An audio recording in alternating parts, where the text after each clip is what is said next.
కాంగ్రెస్ అగ్రనేత రాహుల్ గాంధీ చేపట్టిన భారత్ జోడో న్యాయ యాత్ర నిర్విరామంగా సాగుతోంది. యాత్రలో భాగంగా రాహుల్ గాంధీ ఉజ్జయినిలోని మహాకాళేశ్వర ఆలయాన్ని సందర్శించారు. అక్కడ ఆయనకు పార్టీ శ్రేణులు ఘన స్వాగతం పలికారు. ఆలయం దర్శనం అనంతరం ఆయన తన యాత్రను కొనసాగించారు. 5 రోజుల విరామం తర్వాత ధోల్పూర్ నుంచి యాత్రను ప్రారంభించారు. ఇవాళ మరేనా, గ్వాలియర్, గునా, రాజ్గఢ్, షాజ్పూర్, ఉజ్జయిని, ధార్, రత్లాం ప్రాంతాల మీదుగా సాగనుంది. మధ్యప్రదేశ్ నుంచి రాజస్థాన్ లోకి యాత్ర ప్రవేశించనుంది.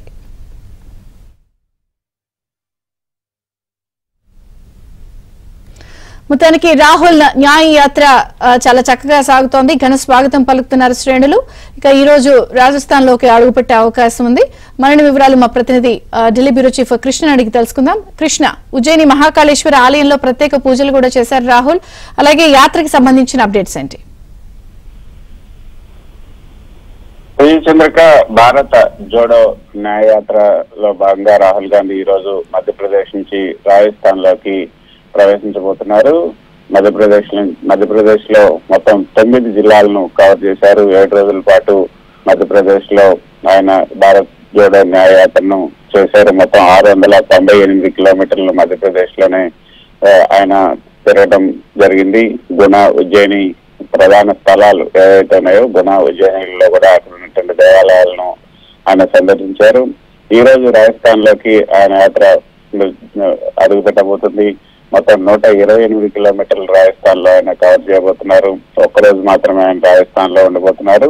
ధోల్పూర్, బన్వారా ఈ 2 జిల్లాల్లో ఈ 2 జిల్లాల్లోనే ఆయన ఈ రోజు యాత్ర కొనసాగబోతుంది. తర్వాత గుజరాత్, ఆ తర్వాత మహారాష్ట్ర. గుజరాత్ లో 5 రోజులు ఉండబోతున్నారు. గుజరాత్ లో 445 కిలోమీటర్లు, తర్వాత మహారాష్ట్రలో 479 కిలోమీటర్లు ఆయన యాత్ర కొనసాగించబోతున్నారు. మొత్తం 15 రాష్ట్రాల్లో ఈ యొక్క న్యాయయాత్ర ప్రారంభమైంది. సెప్టెంబర్ 7వ తేదీన ఏదైతే ఈ యాత్ర జనవరి 14వ తేదీన ప్రారంభమై ఈ నెల 20వ తేదీన ముగియబోతుంది. మణిపూర్ లో ఈ యాత్ర ప్రారంభమైంది. ముంబై వరకు కూడా మొత్తం 85 జిల్లాల మీదుగా 15 రాష్ట్రాల్లో 85 జిల్లాల మీదుగా ఈ యాత్ర కొనసాగుతుంది. ఇంకా 3 రాష్ట్రాలు మాత్రమే మిగులున్నాయి. ఇప్పుడు సార్వత్రిక ఎన్నికలు కూడా రాబోతున్నాయి. షెడ్యూల్ కూడా ఈ నెల 11, 12 తేదీల్లో వచ్చే అవకాశం ఉందని కూడా చెప్తున్న నేపథ్యంలో మరి షెడ్యూల్ వచ్చిన తర్వాత కూడా ఈ యాత్ర కొనసాగుతుందా లేదా అన్నది అయితే కొంత సస్పెన్స్ అయితే కొనసాగుతోంది. ఇంకా 2 రాష్ట్రాలు కవర్ చేయాల్సి ఉన్నాయి. ఇప్పటికే రాజస్థాన్ ఈ రోజు కవర్ చేస్తే గుజరాత్, మహారాష్ట్ర కవర్ చేయాల్సి ఉంది. గుజరాత్ అయితే 5 రోజులు, మహారాష్ట్ర మరో 5 రోజులు, మొత్తం ఇంకా 10 రోజులు కవర్ చేయాల్సి ఉంది. మరి వాటిని కుదించుకుంటారా ఈ యాత్రను లేదా కొనసాగిస్తారనేది కూడా చూడాలి. మొత్తానికైతే ఈ మొత్తం 85 జిల్లాల మీదుగా యాత్ర చాలా హుందాగా జరుగుతుంది. మంచి రెస్పాన్స్ కూడా ఆయనకు ఎదురవుతుంది. అనేక రాష్ట్రాల్లో ఈ మొత్తం ఏదైతే మణిపూర్, నాగాలాండ్, అస్సాం, నార్త్ ఈస్ట్ నుంచి ప్రారంభమైనటువంటి యాత్ర బీహార్, జార్ఖండ్, ఒడిశా, ఛత్తీస్గఢ్, ఉత్తరప్రదేశ్, మధ్యప్రదేశ్ వరకు కూడా కొనసాగింది. రేపు రాజస్థాన్ తర్వాత గుజరాత్, మహారాష్ట్రలో కూడా ఇది కొనసాగబోతుంది. మొత్తానికైతే ఇది ఒక గతంలో మనం చూసాం. సెప్టెంబర్ 7, 2022 ప్రారంభమైనటువంటి భారత్ జోడో మొదటి ఫేజ్ ఏదైతే ఉందో దాన్ని జనవరి 30వ తేదీన గత ఏడాది జనవరి 30వ తేదీన ముగించారు. మొత్తం 12 రాష్ట్రాలు, మొదటి విడతలో 12 రాష్ట్రాల మీదుగా రాహుల్ పాదయాత్ర చేశారు. మొత్తం 5 నెలల పాటు 145 రోజుల పాటు సాగినటువంటి సుదీర్ఘ యాత్ర దాదాపు 3970 కిలోమీటర్ల మేరకు కూడా సాగింది. ఇప్పుడు ఈ భారత్ జోడో న్యాయ యాత్ర 6713 కిలోమీటర్లు, అంటే మొత్తం ఇటు నార్త్, సౌత్, ఈస్ట్, వెస్ట్ మొత్తం కూడా కవర్ చేస్తున్నారు. నిన్న ఇందాక మీరు చెప్పినట్లుగా ఏదైతే మధ్యప్రదేశ్ లో భారత్ జోడో యాత్ర నిన్న కొనసాగింది. యాత్ర సందర్భంగా షాజ్పూర్ సిటీలో రాహుల్ కు బీజేపీ కార్యకర్తలు కూడా వినూత్న రీతిలో స్వాగతం పలికారు. రాహుల్ సైతం ఉందాగా వారి ఆహ్వానాన్ని స్వీకరిస్తూ కొద్దిసేపు వారితో ముచ్చరించి ఆ తర్వాత ముందుకు వెళ్ళిన పరిస్థితి. రాహుల్ గాంధీ సాగినటువంటి యాత్ర వినూత్న రీతిలో అందరూ కూడా స్వాగతం పలుకుతూ ఉన్నారు. రాహుల్ సైతం వారి ఆహ్వానాన్ని స్వీకరిస్తూ వారితో ముందుకు కదులుతూ ఉన్నారు. షాజ్పూర్ సిటీలో జరిగినటువంటి ఏదైతే బీజేపీ కార్యకర్తలు పార్టీ జెండాలతో రాహుల్ యాత్రకు స్వాగతం పలికారు. మోదీ మోదీ అంటూ కూడా నినాదాలు చేశారు. రాహుల్ తన వాహనాన్ని అక్కడ ఆపి కిందకి దిగి నడుచుకుంటూ వెళ్లి వారు ముందుకెళ్లారు, నవ్వుతూ వాళ్ళతో పలకరించారు. తర్వాత తిరిగి ఆయన వాహనం వద్దకు వచ్చినప్పుడు అందరికీ ఫ్లయింగ్ కేసులు కూడా ఇచ్చారు. రాహుల్ కు ఆహ్వానం పలకడం పైన బీజేపీ కార్పొరేటర్ దుబే కూడా మాట్లాడుతూ తమ కార్యకర్తలు చేసినటువంటి నినాదాలని రాహుల్ ఎంతో ఉందాగా స్వీకరించారు. తాము ఆయనకు స్వాగతం కూడా పలికాం. ఆయనకు ఈ సందర్భంగా పొటాటాలు అంటే ఆలుగడ్డలు కూడా ఇవ్వడం జరిగింది.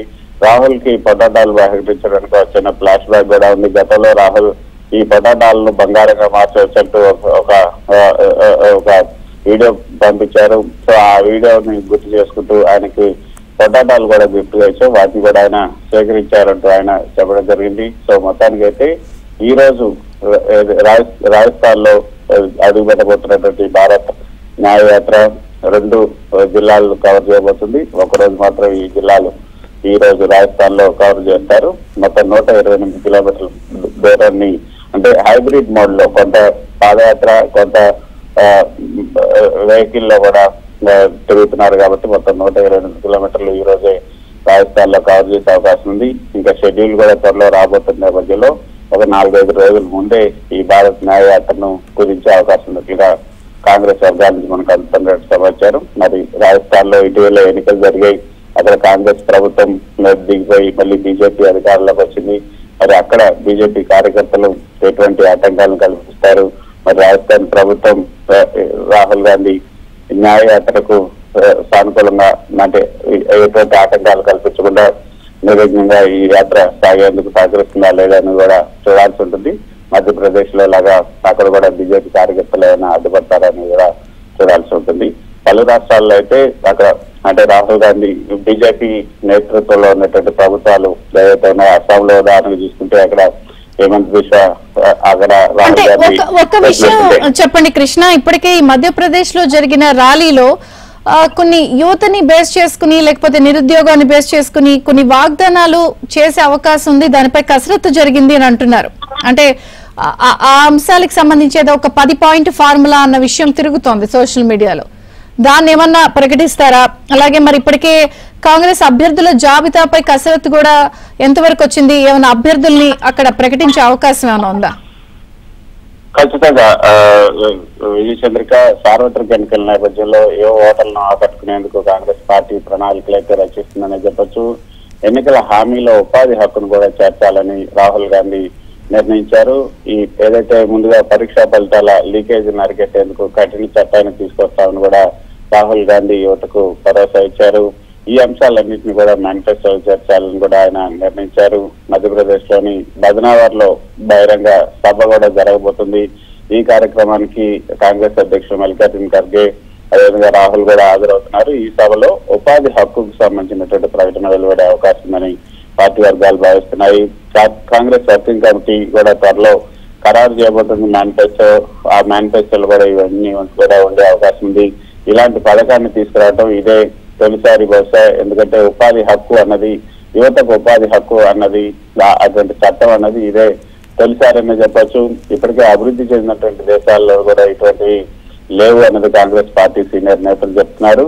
నిరుద్యోగ యువతకు కొంత వృత్తిని కూడా ప్రకటించే అవకాశం ఉంది. ప్రభుత్వ ఉద్యోగ నియామకాల్లో పారదర్శకత తీసుకురావాలని రాహుల్ గాంధీ భావిస్తున్నారు.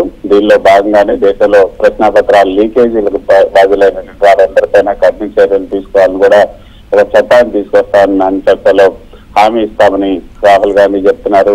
ఉత్తరప్రదేశ్ సహా పలు రాష్ట్రాల్లో మనం ఇటీవల చూసాం పేపర్ లీకేజీల వ్యవహారానికి సంబంధించి. సో వాటన్నిటిని కూడా భారత్ జోడో న్యాయయాత్రలో రాహుల్ గాంధీ ప్రస్తావిస్తున్నారు. రాహుల్ గాంధీ చేసినటువంటి ప్రసంగాలన్నీ కూడా నిరుద్యోగుల్ని ఎక్కువగా ఆకర్షిస్తున్నాయి. నిరుద్యోగులు నష్టపోతున్నారు ఈ పేపర్ లీకేజ్ వల్ల. సో ఈ నేపథ్యంలో ఈ సమస్య పరిష్కారానికి దృష్టి సారించాల్సిన అవసరం ఉంది. కాబట్టి న్యాయానికి 5 స్తంభాల ఆధారంగానే మేనిఫెస్టో ఉంటుంది. కనీస మద్దతు ధరకు చట్టబద్ధత, ప్రభుత్వ ఉద్యోగాల్లో ఖాళీల భర్తీ, అదేవిధంగా కులగణన, అణగారిన వర్గాలకు సంబంధించినటువంటి ఆర్థిక సాయం వంటి హామీలు కూడా మేనిఫెస్టోలో ఉండబోతున్నాయని ఆయన చెప్తూ ఉన్నారు. కేంద్ర మాజీ మంత్రి పి చిదంబరం నేతృత్వంలో ఈ కాంగ్రెస్ మేనిఫెస్టో కమిటీ నిన్న మంగళవారం సమావేశమైంది. దాదాపు 5 గంటల పాటు కొనసాగినటువంటి ఈ భేటీలో ఎన్నికల ప్రణాళికకు సంబంధించి ఒక తుది దూపు తీసుకొచ్చారు. ముసాయిదా రూపంలో ఉన్నటువంటి మేనిఫెస్టో కమిటీకి కాంగ్రెస్ వర్కింగ్ కమిటీ ఆమోదం తెలిపాక ఈ యొక్క షెడ్యూల్ కూడా రిలీజ్ అయిన తర్వాత ఈ మేనిఫెస్టోని కూడా విడుదల చేసే అవకాశం ఉంది. ఇందాక మీరు చెప్పినట్లుగా ఖచ్చితంగా ఈ యువతను ఆకర్షించుకునేందుకు యువతకు ఉపాధి హక్కుకు సంబంధించి కూడా ఈ మేనిఫెస్టోలో ప్రధానంగా పెట్టాలనుకుంటున్నారు. బహుశా ఈ యొక్క భారత్ జోడో యాత్ర, భారత్ న్యాయ యాత్ర, ఈ రెండు యాత్రల సందర్భంగా యువత నుంచి వచ్చినటువంటి ఏదైతే సూచనలు, సలహాలు, వారు ఎదుర్కొంటున్నటువంటి సమస్యలు, వీటన్నిటి దృష్ట్యానే రాహుల్ గాంధీ ఈ యొక్క కొత్త చట్టాన్ని తీసుకురావాలని భావించినట్లుగా మనకి అర్థమవుతుంది ఏజెంట్గా. Thank you Krishna.